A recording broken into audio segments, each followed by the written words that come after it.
Machiegni kendo, ting marito familia en ga mar janyuol, ka nyithindo nyalo konyo e achiel kata ariyo moromore kod ikgi. Kata kamano, kar chung' od bura ma Mugirango North, nyithindo moko ariyo orwako ting marito jowetegi, gimanyo chiemo kendo gitayo chenro mag udi kendgi bang' ka jonyuolgi ojwang'ogi.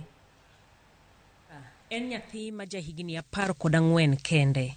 Kata kamano, en kod ting maduong' marito nyathigi ma jaklas 5, ka wachore ni mingi nojwang'ogi tok tho mar wuongi.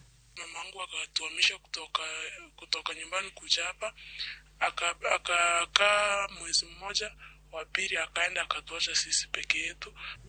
En jaklas 8 e skul primar mar Enkinda, kendo nenore ka ng'at manigi paro mang'eny. Nyalo bedo ni ogo kwan kaka winjo somo, omany chiemo ne nyamingi e kind dwaro mamoko, ting ma nyathi marom kode ok owinjo bedgo. Sisi hatuna hata uniform zimezeeka, zimekuwa matambara, tunalala chini, hatuna chakula hata kidogo. Lwetene nyiso pek mar ngima mokale, kaloro kada tije machune mondo otim mar yudo chiemo kata matin magichamo. Kuja tunafanyia watu vibarua, wanatupea pesa ama chakula, alafu tukipewa assignment kutoka shule hatufanyi, hatuna hata kitu cha kumulikia. Mae e chal mar odgi. Sufriechni kod kendo motuo nyiso ni onge chiemo mosetede odno kuom kinde. Jirende kod jopuonj konyo kama ginyalo to okoromo. Watoto wamekuwa wakiteseka. Tumekuwa majirani tukiwasaidia hapa na pale, sabuni, mafuta. Saa zingine tunawapikia chakula kwa sababu hao watoto wanaokota kuni pale nje, wanapikia chakula. Sometimes we teachers we assist, but not so much because there are so many learners in school who have such problems. E gweng' machielo mar Magwagwa, chal makamano omako Sharon Nyaboke majegni 10.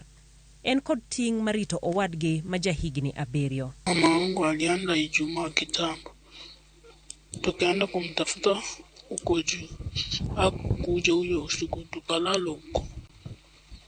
Asubuhi akatufukuza, nyanyangu akakuja akatuchukua, na tena yeye akatufukuza, tukaenda kwa kuna mama anaitwa Rusi. Mae e chiemo maginyalo chamo gisani. Odgi opong' kod pek mar ngima magikale. Giwacho ni pok gichiemo koro kuom ndalo 2 mokalo, ka jirende magidhi kwayo kony bende riembogi. Mimi na bradangu tulikula ugali Alhamisi ya mwisho. Tulitunanga ndizi tukaweka kwa nyumba. Wuongi iwacho ni noringo olal tok ketho chik. Pok oduogo nyaka kawuono. Mingi bende wachore ni noringo kaluwore koda pek mane oyudo mar rito nyithindogo. Gisebedo kendgi kuom dweche 2 koro. Mimi napenda niambie mami na dadi warudi pale wako, tukae na nyumbani. Ruoth magweng'no Joseph Bokeira osiemo jonyuol ewi jwang'o nyithigi, komedo ni omanyo jonyuol nyithindogo. Apisa mar nyithindo e kaunti ma Nyamira, Billy Adera, oywago kwan mamalo mag nyithindo modak kendgi. We are working with our chiefs and our volunteers at the community level to be able to protect these children wherever they are. The idea that a parent can leave their child and go out there, leaving their child uncared for, is in itself a crime by our law. Nora gi Sharon gin mana moko kuom nyithindo mamako ting mar jonyuol e udigi, kaluwore kod weche mopogore opogore moting'o jwang' motimnegi kod jonyuol kod wede, tho mar jonyuol e kind mamoko.